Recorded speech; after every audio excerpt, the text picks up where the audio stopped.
Assalomu alaykum hurmatli obunachilar. Sizlarni Dr. Valiyev kanalida ko'rib turganimdan bag'oyatda xursandman. Bugungi mavzumiz har doimgidek meditsina to'g'risida bo'ladi va men bugun sizlarga bobomiz Abu Ali ibn Sino haqida video qilib bermoqchiman. Buyuk insonlar aytganidek, yangilik bu unutilgan eskilikdir.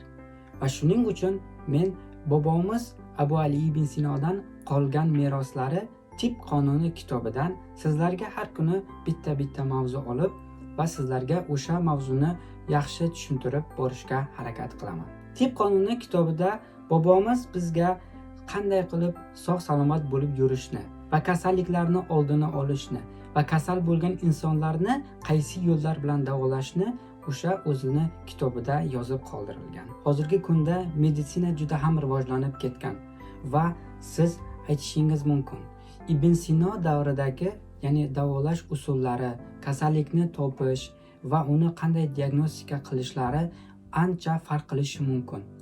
Va shuningdek, sizlarga aytib o'tmoqchimanki, bobomiz Abu Ali ibn Sinoni Tib qonunlari kitobini boshqa dunyo tillariga tarjima qilib, hozirgi kunda ham o'sha bobomizning Tib qonun kitoblarini o'qib, o'rganib kelishadi. Va bu kitob hozirgi kunda butun dunyo olimlari uni o'qib juda ham hayratga tushganlar va bunaqa olim hozirgacha dunyoga kelgan emas. Va keling sizlarga Abu Ali ibn Sino haqida ozginacha bo'lsa ma'lumot berib o'taman. Jahon fan taraqqiyotiga ulkan hissasini qo'shgan O'rta Osiyoning buyuk qomus olimi, G'arbda Avitsina nomi bilan tanilgan Abu Ali ibn Sino. U kishining to'liq ismi Abu Ali al-Husayn ibn Abdullah al-Hasan ibn Ali ibn Sino. Bu kishi 370-hijriy yilining Safar oyida Buxoroga yaqin bo'lgan Afshona qishlog'ida dunyoga keladi. U milodiy yilining 980-yil avgust oyining 2-yarmida to'g'ri keladi. Bu qishloq hozir ham mavjud bo'lib, Buxoro viloyatining Romiton nohiyasiga joylashgan. Ibn Sinoning otasi Balx shahridan bo'lib va Somoniylar amri Nuh ibn Mansur davrida Buxoroga ko'chib keladi va o'sha atrofdagi Hurmatin qishlog'iga amaldor etib tayinladi va keyinchalik u Afshana qishlog'iga ko'chib boradi va o'sha yerda Sitora degan qizga uylanadi. Ularning 2 o'g'illari bor edi. Kattasi Husayn edi, ya'ni Abu Ali ibn Sino. Uni yoshligida Husayn deb chaqirishardi. Husayn 5 yoshga to'lganida ularni poytaxtga, Buxoroga ko'chib ketdilar va otasi uni o'qishga berdilar. Ibn Sino avval Qur'on va adab darslarini o'qiydi va 10 yoshga kirganida ularni juda ham yaxshi o'zlashtirib olgan edilar. U algebra, geometriya, astronomiya va juda ko'p fanlarga qiziqar edilar va o'sha fanlarni tez orada o'zlashtirib oldilar. Somoniylar davlatining amri Ibn Mansur kasal bo'lib qoldilar va Abu Ali ibn Sino o'sha vaqtda tib ilmini o'ziga o'zlashtirish uchun juda sevib o'qir edilar va 16-17 yoshida Abu Ali ibn Sino Buxoro davrida juda ham mashhur bo'lib ketdilar. Buxoroga yangi chiqqan yosh tabib ovozasi saroyga ham yetib keldi. Saroydagi amir Ibn Mansur uni huzuriga chaqirdi. Saroy tabiblari u amirni davola olmadilar va Abu Ali ibn Sino yosh tabib Ibn Mansurni davoladi va uni evaziga Ibn Mansur Somoniylar davridagi eng katta O'rta Osiyoda buyuk kutubxonadan imkoniyat berdi foydalanishga. Ibn Sino juda ham xursand bo'ldi va kutubxonaga kirib o'ziga qiziqqan kitoblarni olib o'qib va ilmini kuchaytira boshladilar.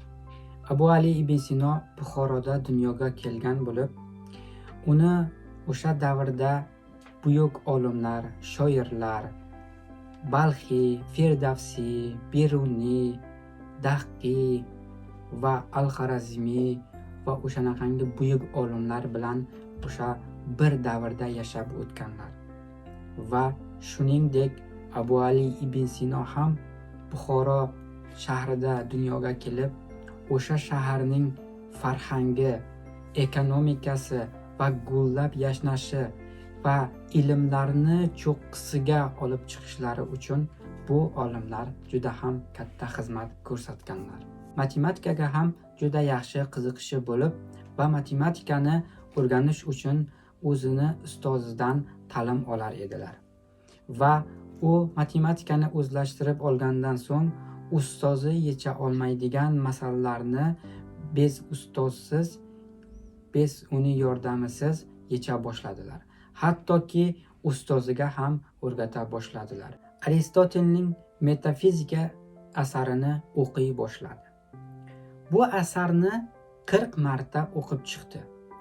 Va lekin bu asarni tushunishi Ibn Sino uchun juda ham qiyin bo'ldi. Nimaiki qilmasin, Ibn Sino bu kitobni, bu asarni tushuna olmadi. Lekin bu asarni u yoddan yodlab olgan edilar. Lekin ma'nosini tushuna olmasdi. Bir kuni asr namozidan so'ng Buxoro shahrida ko'chada ketayotgan edi va bir inson ko'chada kitob sotib o'tirar edi. Ibn Sinoga taklif qildi: "Mana bu kitobni olgin. Buni egasiga pul juda zarur ekan va u juda muhtoj.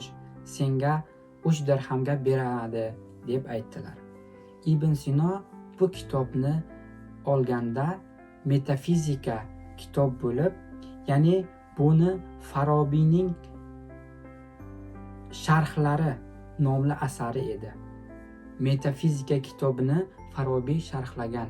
Farobiy ham bu o'sha tip olimlaridan hisob bo'ladi va bu metafizika kitobini sharhlagan olim edilar. Ibn Sino tezda uyga shoshdi va kitobni o'qiy boshladi. Bir marta o'qib chiqqanda bu kitobni Farobiy sharhlangan metafizik Aristotel degan yozgan kitobni u tushundi. Va shuningdek u juda ham xursand bo'lib, tushungani evaziga sadaqa beray boshladi. 999-yil Somoniylar davlatini Mahmud G'aznaviylar bosib oldilar va Ibn Sinoni otasi shu yilda vafot etdi. Ibn Sino Buxoroni tark etishga majbur bo'ldilar. Xorazm shahri poytaxti Gurganch, ya'ni hozirgi kunda Urganch nomli shaharga ko'chib ketdilar. Ibn Sino Xorazmga kelib, u o'ziga xos xislat, yaqin do'stlar topdi. Shu paytda 21 yoshda edi. Ibn Sino shu yillari Beruniy bilan ijod qila boshladilar va bu Beruniy Abu Ali ibn Sinoga juda yaxshi katta yordamlar ko'rsatdi va bu olimlar bir-biriga juda katta foydasi chekdilar. Mahmud G'aznaviy Xorazm olimlarini Buxoroga kelishni so'radilar va Xorazm shahrining shohi Ma'munga xat yozdilar. Shohi Ma'mun qo'rqganidan olimlarni o'ziga qo'yib berdi. Ya'ni kim xohlasa Buxoro shahriga Mahmud G'aznaviy chaqirganidek o'sha shaharga borishi kerak edi. Ko'p olimlar qo'rqganidan Buxoroga ketdilar va Abu Ali ibn Sino Mahmud G'aznaviyning yaxshi inson emasligini va uni ijodini to'xtatishini bilib, bu taklifni rad etdilar. Mahmud G'aznaviy orqasidan Firdavsiy va boshqa olimlarni qamoqqa tushib va ularni o'ldirib yubordilar. Shuning uchun Abu Ali ibn Sino, ya'ni Xorazmdan ham ketishga majbur bo'ldilar. u o'zining do'sti Masihiy bilan Eronga ketishga majbur bo'ldilar va yo'lda yomon dovulga uchrab, uning do'sti Masihiy ochlikka, suvsizlikka chiday olmasdan bu dunyoni tark etdi. Abu Ali ibn Sinoning ikki qator she'rini sizlarga aytib beraman. Men buyuk bir olim bo'lib yetganimda birorta shahar yo biror mamlakat menga boshpana topib bera olmadi. Mening qimmatim behad oshganida men uchun birorta xaridor topilmadi. Va bobomiz Ibn Sino juda ham qiynalib, darbadar bo'lib Eronga ketdilar. Abu Ali ibn Sino Erondan so'ng Hamadoniyga kelib vazirlik unvoni beriladi. U vazir bo'lib ishlayotganda o'sha Hamadoniy amrining askarlari o'zi tayinlangan maoshni ola olmaydi va bunga Abu Ali ibn Sinoni aybdor deb hisoblanadi. Va Abu Ali ibn Sinoni uylarini buzib, qo'zg'olon ko'tarib, o'zini esa qatl qilishni talab qiladi.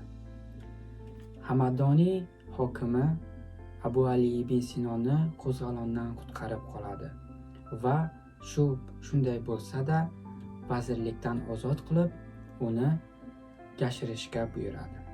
Abu Ali ibn Sino 40 kun Hamadoniyga yashirib yashaydi. Va Hamadoniy hokimi kasal bo'ldi va Abu Ali ibn Sinoni uni tuzatishi uchun chaqirdi. Va yosh Abu Ali ibn Sino butun dunyoga hozirgi kunda Avitsina deb tanilgan buyuk olim Hamadoniy hokimini davolaydi va yana vazirlik unvoni unga beriladi. Ozmuncha o'tgandan so'ng Abu Ali ibn Sino 1029-yillargacha Hamadoniyga yashay boshlaydi.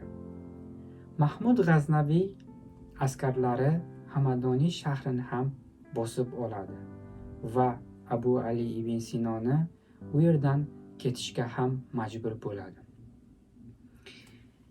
Abu Ali ibn Sino o'zini o'tkazgan umrini qamoqda, qochqinchilikda o'tkazadi. 1921-yil Hamadoniy hokimi, ya'ni dunyoni tark etgandan so'ng Abu Ali ibn Sinoni 4 oy qamoqqa oladi. Va 4 oydan so'ng uni ozodlikka chiqqandan so'ng Abu Ali ibn Sino Hamadoniyda yashay boshlaydi va yana bir muddatdan so'ng Urgan shahriga ketadi.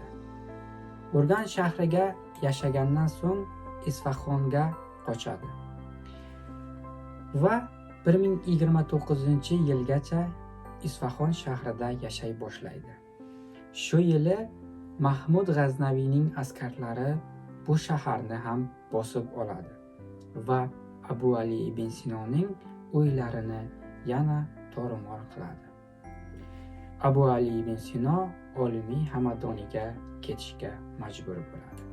Abu Ali ibn Sino qayerda yashamasin, uning uyi atrofida juda ham ko'p odamlar tong azondan uning uyi atrofiga jamlashardi va undan maslahat va davo so'rar edilar. Abu Ali ibn Sino azondan so'ng o'z asari bo'yicha ishlardi va kelgan insonlarga maslahat berib va ularni davolar edilar va kunduzi esa o'z vazirlik vazifasida ishlay boshlardi va shogirdlari bilan asar yozishni va shogirdlariga dars berishni boshlar edilar. Kunlardan bir kuni Abu Ali ibn Sino og'ir dardga chalindi va o'ziga har xil dorilar tayyorlay boshladi. Har qanday dori ichmasin, bu dori Ibn Sinoga foyda bermadi. Uni shogirdlari va o'sha davrning tib olimlari unga hech qanaqa yordam bera olmadi. Va o'sha davrida o'zining 13 yilini hayotini Hamadoniyda o'tkazdilar. Abu Ali ibn Sino og'ir dardga chalingandan so'ng tahorat olib, bor narsalarini sadaqa qilib, har 3 kunda Qur'on xatm qila boshladilar. Va shunda 4 misra she'r ham aytgan ekanlar. Qora to'proq qa'ridan tortib, to Zuhal cho'qqisiga bo'lgan dunyoning hamma mushkul narsalarini hal qildim. Men har qanday makru hiyla tuzog'idan qutulib chiqa oldim-u, ammo o'lim tugunini yecha olmadim.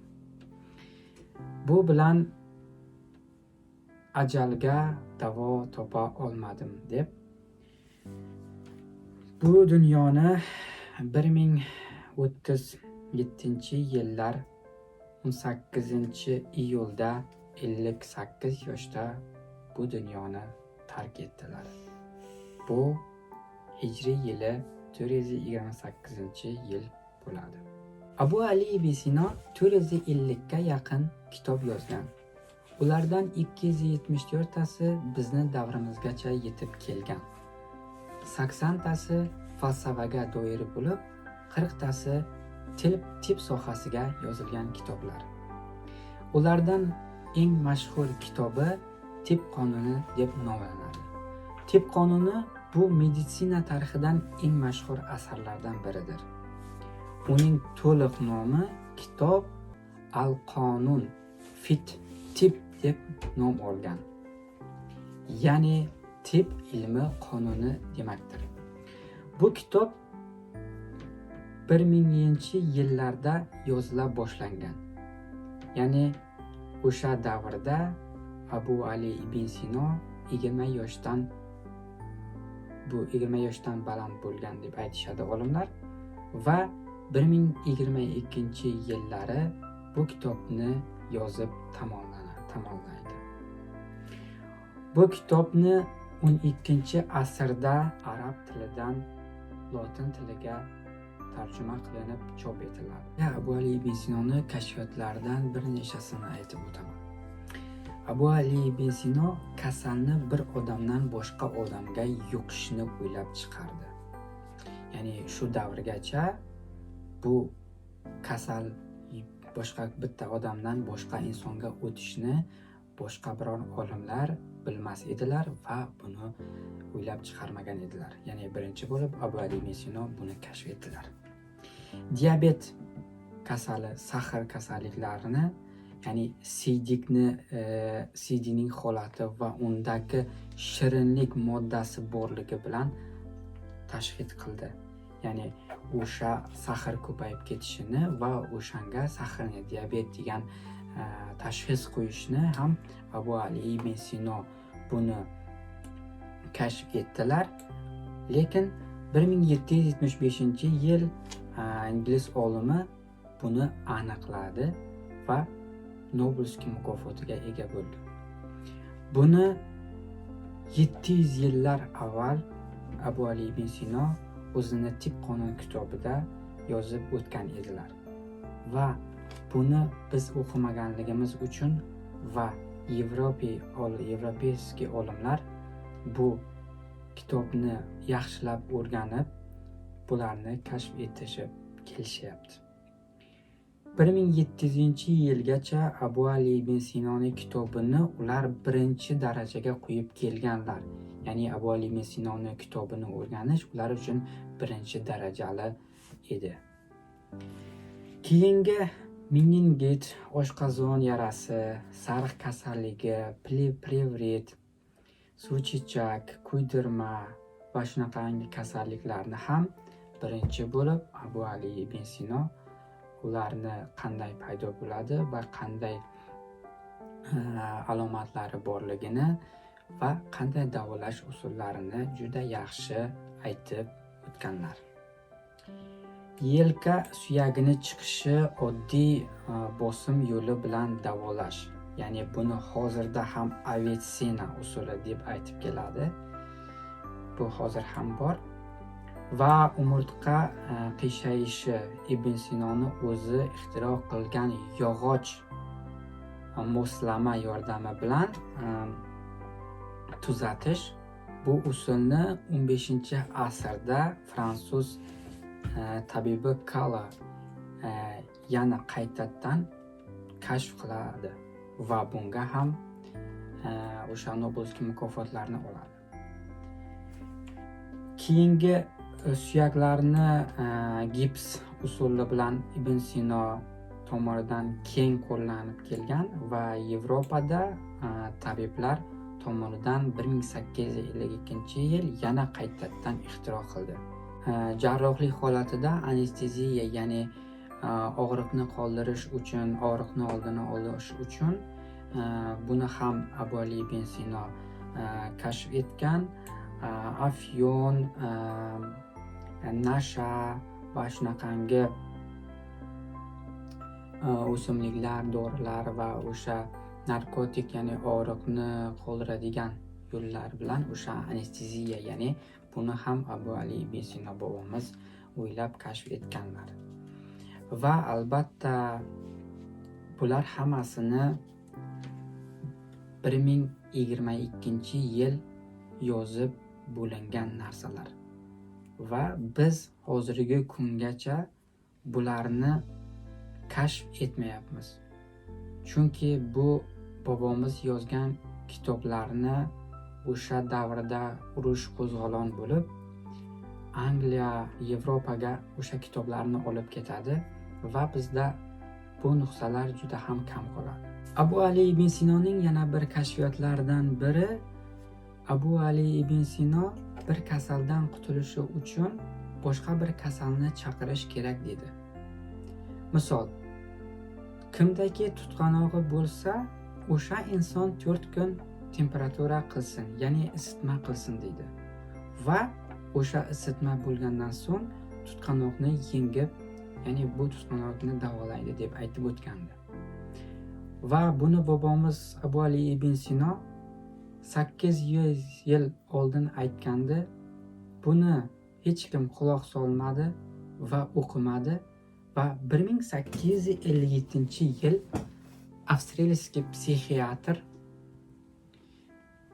ismi Vanger zahn kasalligi bilan bezgak kasalligini yuqtirishi bilan davoladi. Ya'ni o'sha zahn kasalligini bir bezgak kasallikni oldida o'shanga o'tkazdi.